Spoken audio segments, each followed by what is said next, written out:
like I should feel like I should feel like I should feel like I should go. Go.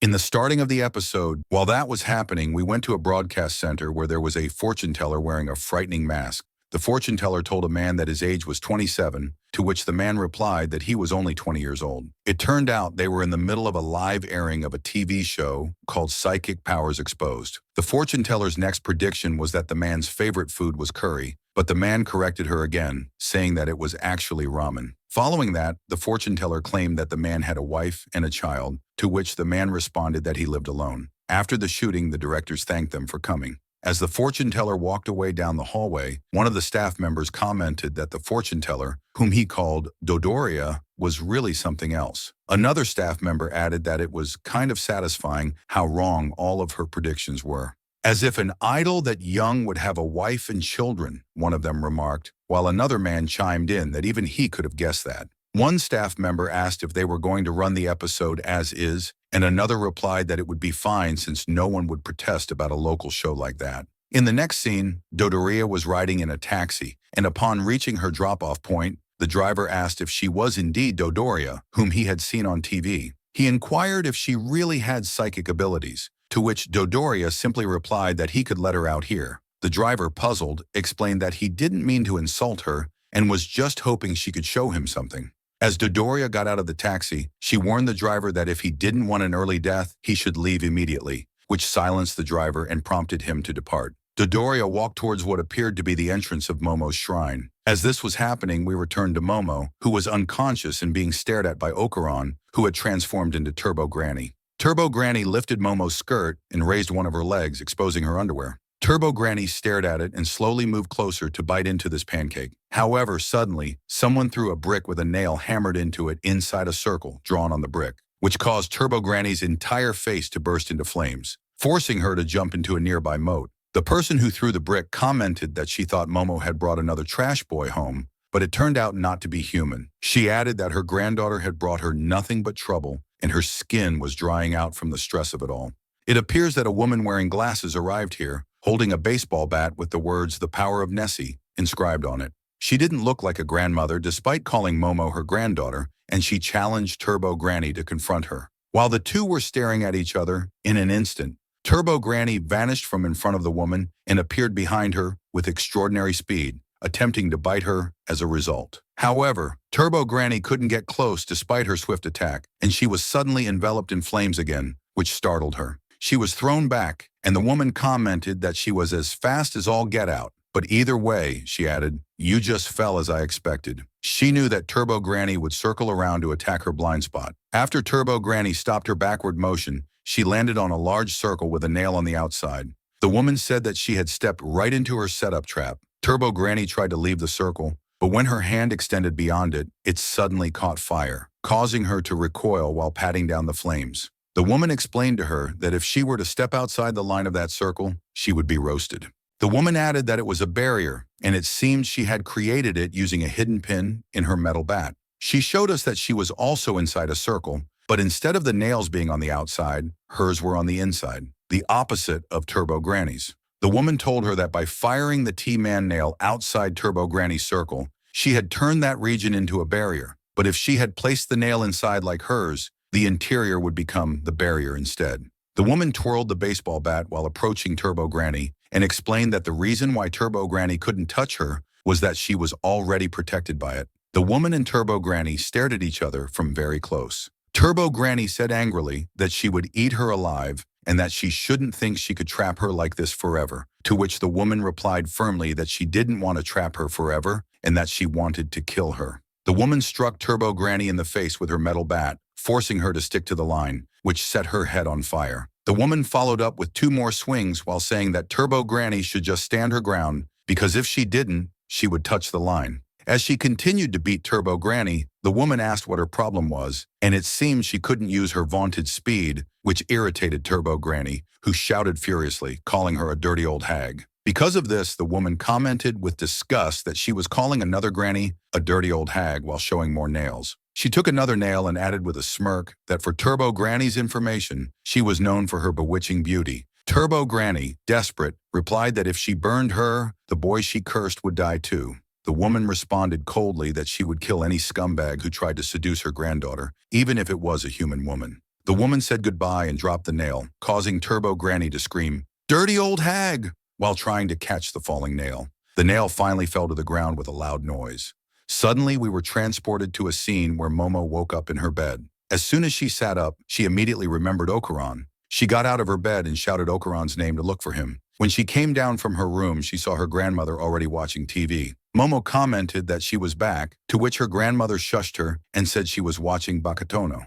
Momo said irritably that she had something more important than that to talk about. Her grandmother suddenly asked her if she had gone to a haunted spot, which caught Momo's attention. She agreed but said a friend had cleared it. Her grandmother asked what for, and Momo replied that they had talked about it, and one thing just led to another. Speaking of friends, Momo asked if her grandmother had seen a young boy in their place and said if she didn't stay by his side, they would have a big problem. Her grandmother laughed loudly at this and commented that Bakatono was truly a national treasure, which irritated Momo, who asked if she was listening to her. Her grandmother replied calmly that if she was referring to the evil spirit, she had already killed it. This surprised Momo, who shouted in disbelief, asking what the evil spirit looked like and if it was wearing glasses. Her grandmother calmed her down and said she thought Momo didn't believe in spirits and stuff and added, "Didn't you say you were a phony spirit medium?" Because of this, Momo angrily asked how long she would hold on to what she had told her, called her an old bag, and added that her friend might be in serious trouble, so she should give her a proper answer now. To this, her grandmother said, "Oh, please," and told her not to believe in such things because there were no evil spirits and she was a fraud.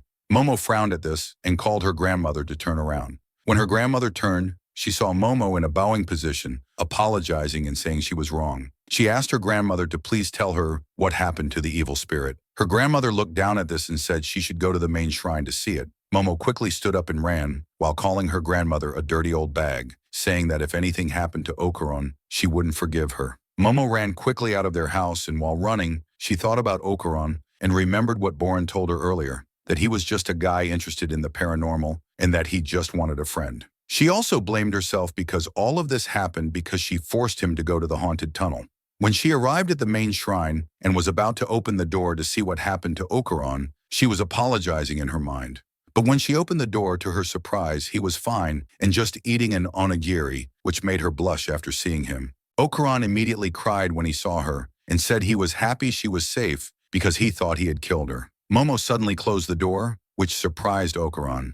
Momo regained her composure first and started kicking the door while shouting that this four-eyed freak was alive after all. This bewildered Okuron and made him say irritably, "What's your problem? And excuse me for being alive." To which Momo just said with a flustered look that what happened was annoying her. Her grandmother arrived suddenly and asked when she started having monster friends, which surprised Momo and made her comment that her grandmother scared her. Her grandmother began to explain that Okuron's curse wouldn't activate if he was inside the shrine, but the moment he stepped outside, he would turn back into a monster. Confused, Momo pointed out that she had said she killed him and called her a liar, to which her grandmother pointed out how desperate she was and asked if Okuron was her type, causing Momo to shout, "No!" After that, Momo also explained that Turbo Granny had stolen that child's cucumber, and apparently the curse couldn't be lifted until he got it back. She added that it was her fault, and she wished there was something she could do about it. Her grandmother commented with a knowing tone that she understood Momo had a thing for Okuron, which made Momo shout, "That wasn't what I said!" And she seriously stated that there was something else she wanted to talk about. She now had paranormal powers. Her grandmother just asked, "What are you talking about?" Momo explained that she went to a place where you could encounter UFOs, and then yada yada, and now she had powers. Her grandmother bluntly contradicted her, saying, "There's no such thing as UFOs," which left Momo speechless. Momo commented that she could understand why she said that, because until yesterday, she didn't believe in them either. But anyway, she said, "I have powers now, and that's the truth. And if I don't suppress Okuron's curse, things will really get messy." Her grandmother wasn't surprised about the paranormal powers, which left Momo speechless again, and she asked with frustration what her criteria for believing things were. Her grandmother said they had a serious problem when they encountered Turbo Granny. She explained that in the old days, she was called the 100-kilometer-per-hour Granny, and she was a modern-day yokai spreading havoc throughout the country. She said she had heard that this elusive freak had been staying in that long tunnel recently,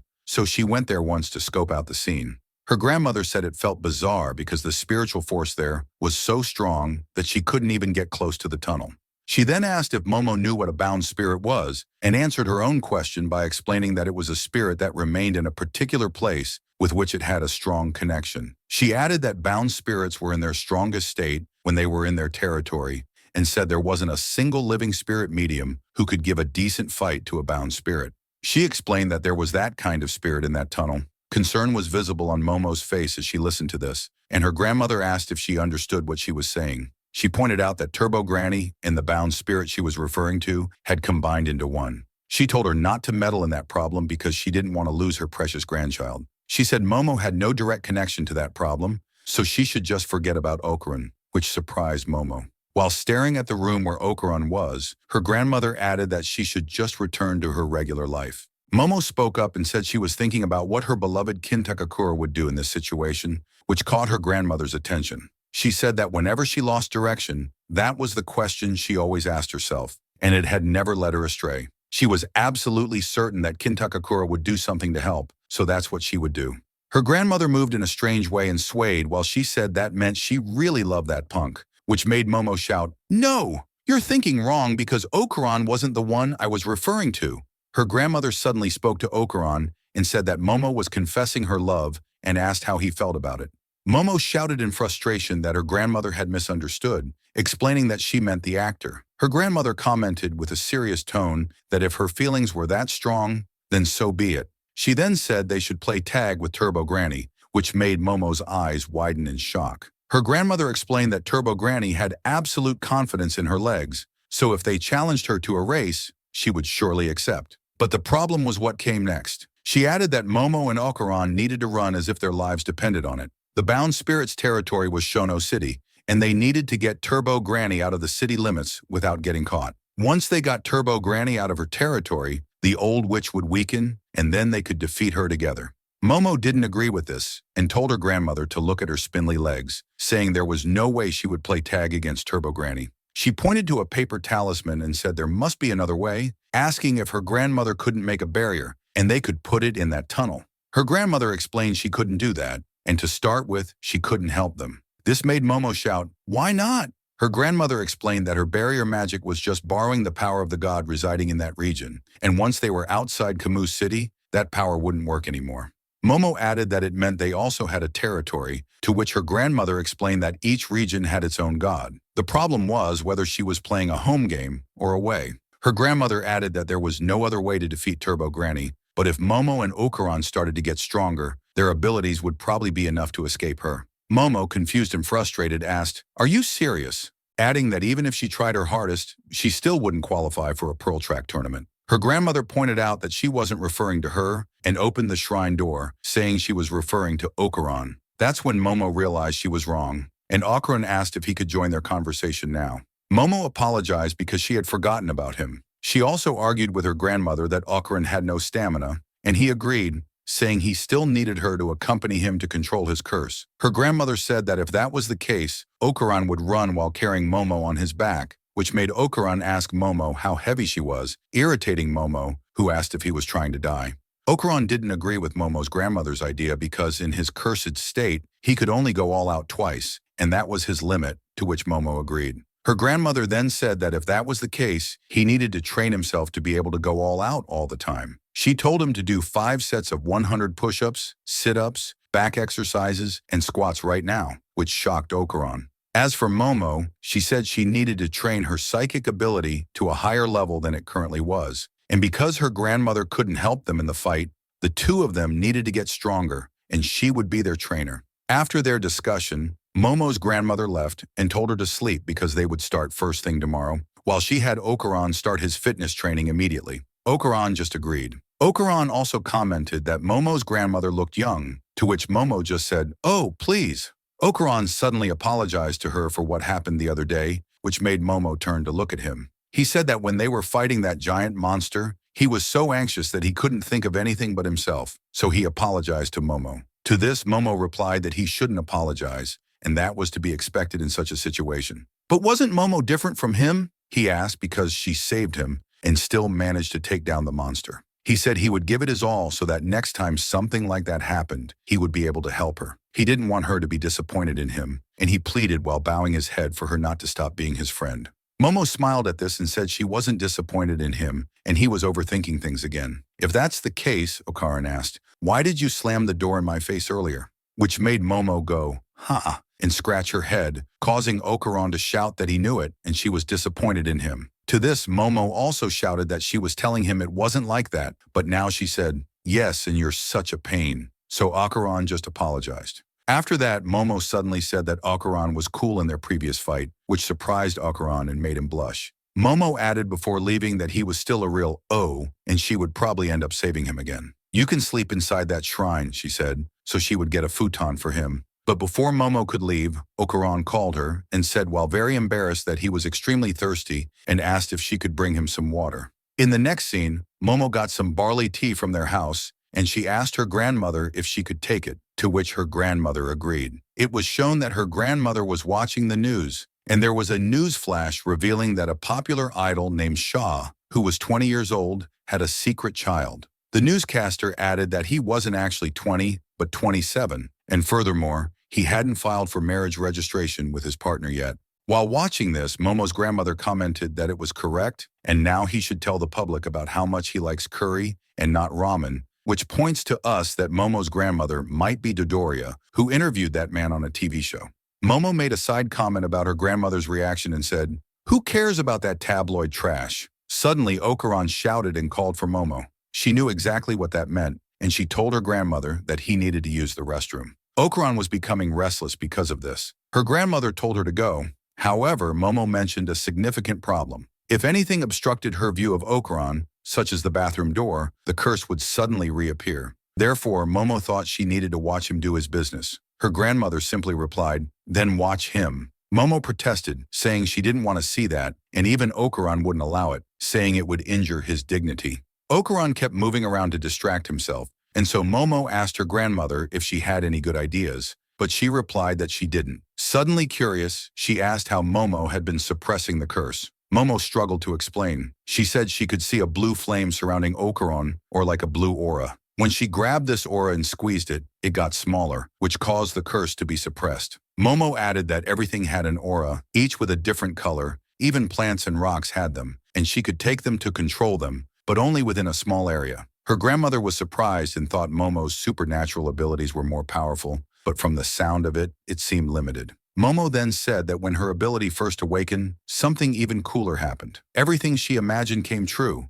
and she became invincible. However, this subsided, and now all she could do was grab auras while wearing a sleep mask. Her grandmother called her Momo and told her to close her eyes. Momo refused, saying that if she did, the curse would be released. Her grandmother clarified that the problem was that she was relying solely on her eyesight. She suggested trying to use other senses, like the sense of touch. "If you can grab the aura, then you should be able to feel it," she said. Momo extended her hand in Okaran's direction, while her grandmother told her to feel the aura with her skin. Momo touched the aura in front of her and noticed it felt cold. Her grandmother then instructed her to gradually close her eyes and slowly reach out to feel it. Momo finally closed her eyes and asked how it was going. Her grandmother lifted the sleep mask and said that Okaran had transformed. He shouted and called for Momo. Because of this, she opened her eyes again and said she had failed, to which her grandmother agreed. Okaran said he had reached his limit and couldn't hold it any longer. Momo's grandmother asked what she was going to do now. Momo replied that it was her grandmother who had suggested this. Okaran said he didn't want anyone watching him poop, but it would be worse if he had an accident there. He started running.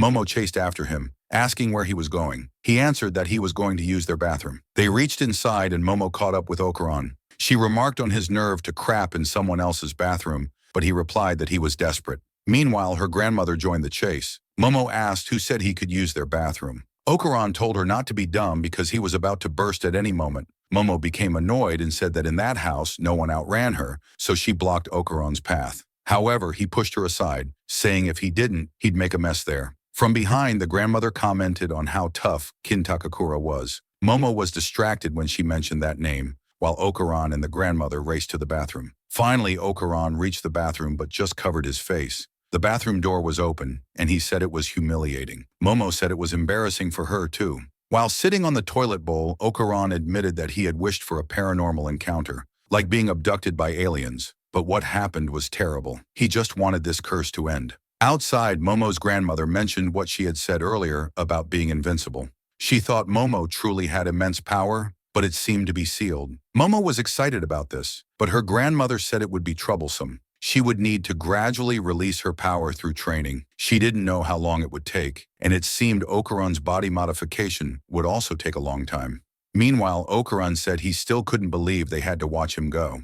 Momo replied that it was the same for her. She then noticed her grandmother's nose was bleeding and asked if she had been hit earlier. Peering into the bathroom, she was shocked to see that Turbo Granny's spirit had appeared again. Momo was startled and told her grandmother that Turbo Granny was there. However, she wasn't moving and seemed unable to hear her. Even when called, there was no response. Turbo Granny said it was useless. She explained that it was merely a shadow, and time was flowing only for them. Momo repeatedly called her grandmother, but she remained motionless. Momo asked Turbo Granny what she had done to her grandmother. Turbo Granny gave her a choice between a heart attack or cerebral infarction, saying Momo could choose her grandmother's cause of death. She revealed that her curse was transmissible through Okuran's body. She claimed she could curse anyone he sees and told Momo not to underestimate her. She said she wouldn't give them any more time. They were to go to the tunnel that night, or else she would use Okuran to take others' lives. She reminded her again that it was to be tonight and then gradually disappeared. Finally, Okuran returned to normal and was puzzled to notice his nose was bleeding. Momo suddenly looked at her grandmother and was shocked to see blood coming from her nose and ears as well. Momo asked if her head hurt. Her grandmother looked at the talisman on the wall, which seemed to have changed, and asked Momo to recount what had happened. That evening, they lit candles there, and her grandmother performed a ritual. Outside, they were wearing traditional clothes, which made Momo curious if it was necessary. Okuran commented that he couldn't see properly because of what was covering his face. The grandmother put on her glasses and explained that these were like bulletproof vests against evil spirits, so they should stay. She added that they were like entering a professional wrestling ring without any training, so they should be careful, or it could cost them their lives. Momo couldn't believe this. She clarified that although it wasn't obvious, they had already defeated aliens. Her grandmother told her to stop joking around as there were no aliens. She said Momo's carefree attitude was why she always got into trouble, as she didn't listen to her. Momo became annoyed, saying she hated being scolded by her, so she called for Okuran. Her grandmother called her again, but she just replied that they were still going. Momo was surprised when her grandmother suddenly hugged her from behind. Her grandmother told her not to die. Surprised, Momo said she wouldn't. The two then biked toward the tunnel while the grandmother prayed for their protection. Suddenly, Okuran and Momo were seen on a train. Okuran was extremely embarrassed and couldn't believe what they had done. Momo replied that it would have been too far to bike and they needed their strength for the tunnel. She said she wouldn't forgive Turbo Granny while Okuran apologized, saying it was all his fault. Momo denied this and said that the spirit had tried to hurt someone important to her, which was her grandmother. Therefore, she would make sure to defeat Turbo Granny. Feel like I should, feel like I should, feel like I should, feel like I should go. Go.